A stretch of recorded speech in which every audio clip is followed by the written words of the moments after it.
Yollarımız yakın olmasa ne mənası var? Elimdeki güller solur, kalbim tekrar yanar.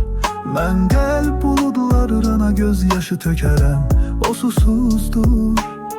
Mən də sənə susaram hərdən. Mən məhbus olsam solsun çiçekler bağlarda, eller kesilsin seni kesen yollarda. Olmasam burada ben kime sarılım? Özüm növbəmlə ağrılara atılım.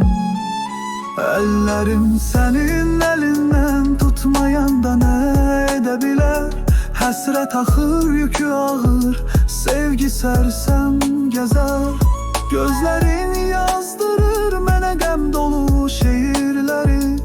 Onları oxuyarkən səni düşünərəm hər dəfə sevgimi.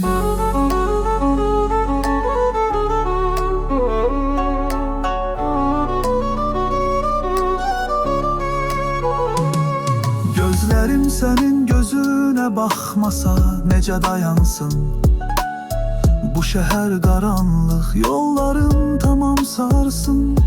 Yazılan şiirler benim ağrımı pıçıldayar. Her misra senle dolur, her setrim sana yanar. Sen sevgin qibləmdir, mən yolçun akamam. Seni tapıp kucaklasam her derd unudanam. Eğer uzak olsan kalbim nece kırsın dözümü. Seninle yaşayabilərəm kusurlu ömrümü. Ellerim senin elinden tutmayanda ne edebilir?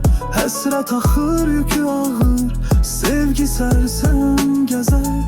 Gözlerin yazdırır mənə qəm dolu şeirleri. Onları oxuyarkən səni düşünərəm hər dəfə sevgimi.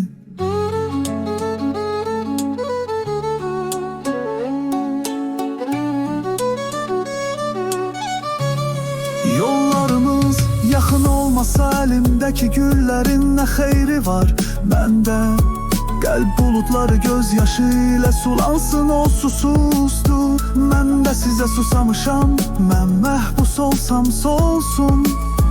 Sen burada olmayanda onu kesen eller kırılsın. Benim ellerim senin elinden tutmursa boş eller ne edebilir? Koy senin güzel gözlerini tasvir eden şeyler yazsın. Gözlerim eğer senin gözünün içine bakmasa o gözler ne edebilir? O şiirleri okuyarken seni düşünerek ağlasın.